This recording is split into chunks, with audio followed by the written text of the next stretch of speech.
The next time a hospital slides a form across the counter and calls it routine, do one thing before your pen touches the page: figure out which direction that paper runs. Not every signature you give in a hospital is working for you. A few of them are built to move something: a cost, a risk, a decision, off of the hospital and onto you or your family, and they look exactly like the ones that protect you. Same clipboard, same tired clerk, same sign here. The papers doing the most to you are usually the ones handed over with the least explanation. I spend my time taking the specific papers a hospital or a nursing home puts in front of you and sorting out which ones actually have force and which ones quietly leave you holding a bill or a liability down the line. If knowing the form before it's ever in front of you sounds useful, instead of finding out weeks after you signed, subscribing is how you catch the next one before it catches you. Start in a driveway at 2 in the morning, a frail parent on the floor, the crew already working, chest compressions, the full effort, while someone runs to the drawer for the living will they were so careful to fill out. The first form is the one that would have changed that scene. A portable medical order, the kind often called a POLSTI or a MOLSTI depending on your state. Your living will and your power of attorney are planning papers. They name who decides, and they describe what you would want, but the crew on your floor at 2 a.m. isn't required to stop and read them, and in most places they can't act on them anyway. A POLST works differently, in one specific way. A clinician signs it, and that signature turns your wishes into an actual medical order. The same kind of order the crew would follow from any doctor, and the order travels with you. Home, ambulance, ER, nursing home. The document you spend an afternoon and maybe a lawyer's fee on, may be the wrong one for the exact moment you were planning for. The POLST is voluntary, nobody can make you have one, and it's meant for someone already seriously ill or frail. A healthy 65-year-old generally wouldn't have one. The name changes from state to state, and so does whether a family member is allowed to sign it for you, but the weight behind it is the same everywhere. It carries the force of an order. And once you see that a signature can carry that much weight, that a clinician's name on a single page can bind a stranger in your driveway to act, the next question is, what happens when a form keeps working long after the moment it was made for? Now the aftermath, a year, sometimes several years, after one bad week is long over. The second set of papers sits behind an involuntary psychiatric hold, and it earns its place on this list because it can leave a mark that outlasts the crisis by a very long time. When a person in a mental health crisis is judged a danger to themselves, a danger to others, or unable to provide their own food, clothing, or shelter, the legal phrase is gravely disabled. A clinician or an officer can complete a form that authorizes holding them for evaluation without their consent. In California, that first hold is called a 5150 and runs up to 72 hours.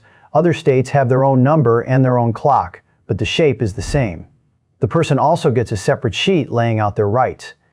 For a family, that stack is the moment a voluntary trip to the ER turns into a locked evaluation. That much most people can picture. The part that lasts is what a longer hold does to the record. A short 72-hour hold, taken purely for observation, does not by itself trigger the federal ban on owning a firearm. The federal line attaches to a formal commitment, and a brief look doesn't reach it. A longer certification can cross that line. In California, a 14-day hold meets the federal definition of being committed, and that becomes a lifetime federal prohibition that stays in place even if the state later lifts its own. California also adds a 5-year ban of its own after a 72-hour hold when it was taken. Because someone was a danger to themselves or others, doctors there are required to report every one of those holds to the state, and state law forwards that record to the national background check system. Most states don't do any of that, but in the ones that do, a bad few days can sit in a federal database for years or for life. This one matters even if mental illness has never been part of your family's story. Delirium from an infection, a reaction to a new medication, the early confusion of dementia. In an emergency room, any of those can look like grave disability to someone meeting your relative for the first time. A worried phone call to the police can start the whole process. The form your relative signs or refuses, and the record it opens, can outlast the afternoon that caused it by years. So if a paper can follow you quietly forward like that, the next question is whether a paper can also run a clock against you right now while you're still in the bed. The third form turns on a detail printed in one corner of the page, a date, and beside it a time, often noon. That form is the Notice of Medicare Non-Coverage, and it's the sheet that ends your Medicare-covered rehab. It isn't the paper about leaving the hospital. This one shows up when you're already in a skilled nursing facility, or getting home health, or an outpatient rehab, and the facility decides your covered skilled care is about to stop. They have to hand it to you at least 2 calendar days before that coverage ends.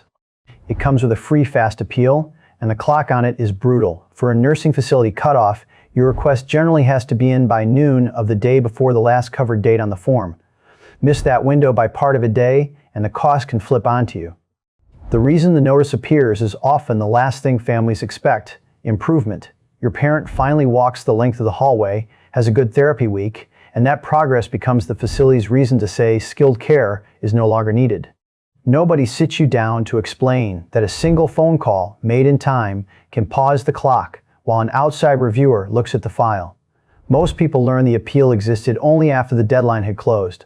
File on time and coverage can keep running through the review.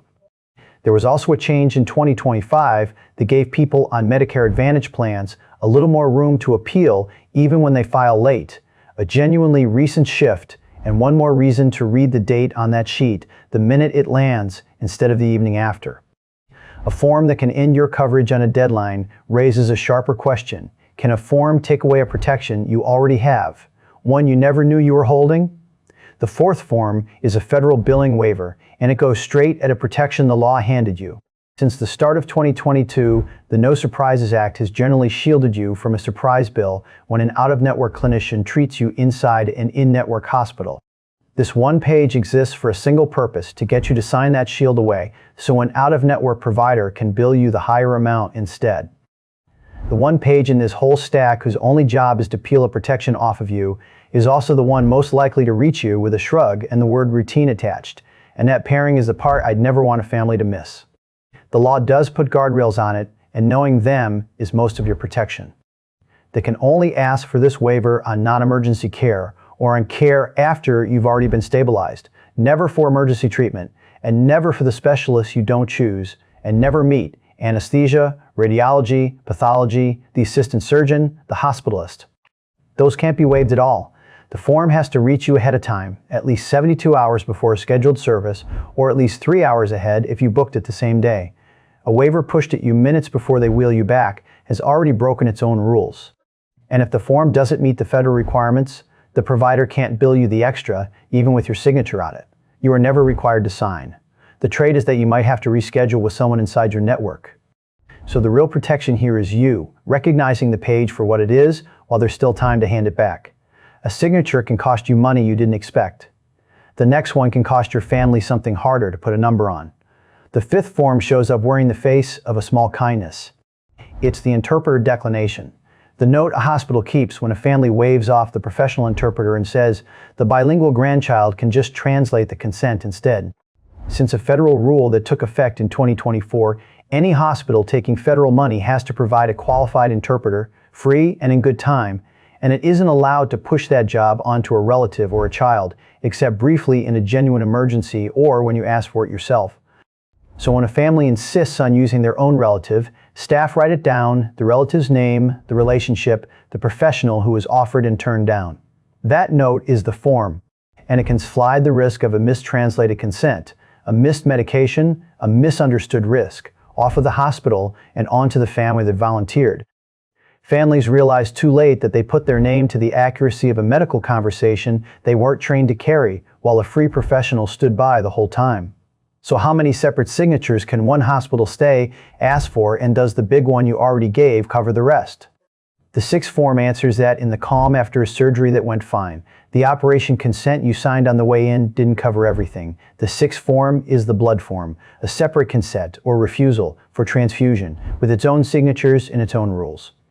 It lays out the specific risks, including a small but real chance of infection, along with the benefits and the alternatives, and if you decline, it documents that the consequences, up to and including death, were explained, with both you and the clinician signing.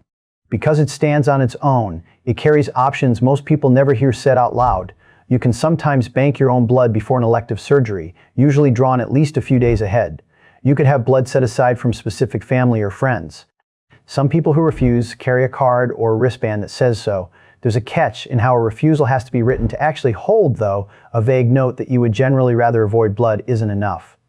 For a refusal to stand, it has to be specific, fully informed, and free of any pressure. And even then, courts have handled it differently from state to state, and differently again when there are minor children in the picture.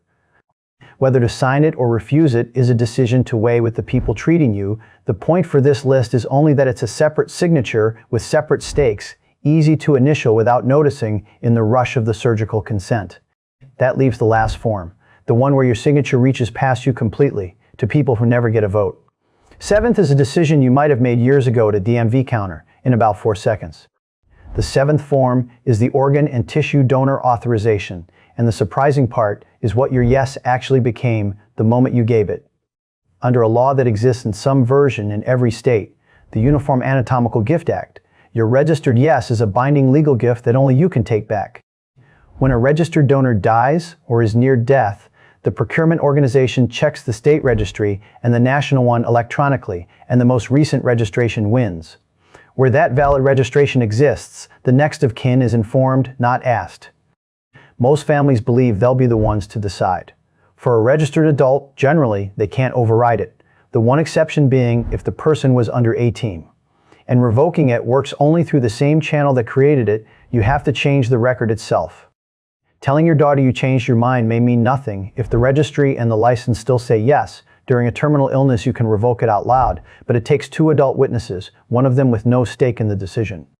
In practice, some hospitals still ask the family anyway, out of caution about being sued. A real gap between what the statute says and what happens at 3 in the morning at the bedside. And the other side of it lands just as hard. If you're not registered, that same donor form drops the entire decision on your family with no guidance from you, at the worst moment they will ever face. None of this is medical advice, and none of it is a reason to hesitate over your care. What you decide about your treatment stays with you and your own doctor.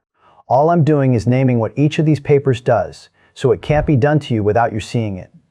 You won't memorize 7 forms, and you don't need to. Before you sign anything in a hospital or a nursing home, ask the person holding the pen out to you one plain question: what happens if I don't sign this? The papers that are there to protect you have a clear, calm answer. The ones built to move a cost or a risk onto, you get vague, or they get hurried, and that hurry is your signal to stop and read the page all the way to the end before your name goes anywhere near it.